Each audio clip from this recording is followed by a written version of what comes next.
Salut à tous, bienvenue sur la chaîne Brace Tactical. Aujourd'hui, je vais vous présenter le pistolet d'alarme Kimar 92.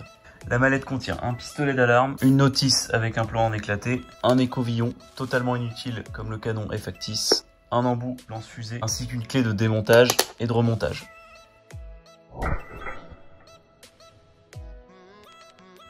Les différentes fonctions d'un pistolet d'alarme sont la défense par la force de dissuasion, l'entraînement à la manipulation sans risque, au drill, et le loisir, les courts-métrages, le fun, etc.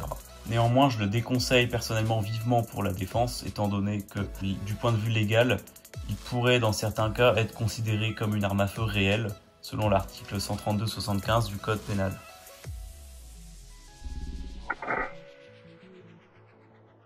Le Kimar 92 est une réplique du Beretta 92. Il est chambré en 9 mm PAK, comprenait pistole automatique Knoll, c'est-à-dire à vide. Le visuel extérieur est quasiment identique à celui du Beretta, par contre la mécanique interne n'a absolument rien à voir. L'ajustage, l'usinage, ainsi que les finitions des pièces, comme les traitements de surface, sont de très mauvaise qualité, très grossiers. Cela ne pose absolument aucun souci compte tenu du fait que la réplique coûte moins de 100 €. Aussi, elle tire une munition très peu puissante. Les munitions de 9 mm PAK, de par leur faible puissance, peuvent régulièrement, très régulièrement, causer des enrayements de la réplique.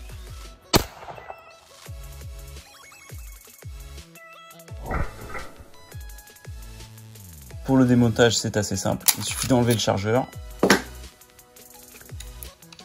d'orienter vers le bas la petite clé ici et de l'enlever complètement, contrairement au vrai Beretta.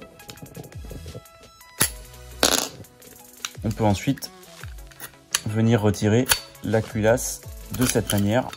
C'est un peu spécial, mais le canon est en fait attaché à la carcasse. Alors le canon, c'est un faux canon, bien sûr, il est totalement décoratif. Pour le remontage, il vous faudra absolument cette petite clé de remontage. Passons au remontage.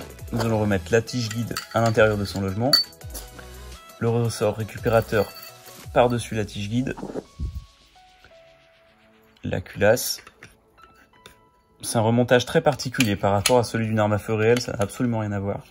Il faut bien faire attention à ce que le chien soit alarmé et non à l'abattu, sinon la culasse ne pourra pas passer et vous risquez de la coincer. Hop. Il faut remettre la clé de verrouillage. Elle ne passe pas car la tige guide bloque. Nous allons utiliser la petite clé fournie dans la mallette Kimar pour venir ici bloquer la tige guide et laisser la culasse revenir en avant. Une fois la culasse ramenée, nous pouvons remettre la clé à l'intérieur et retirer la petite goupille.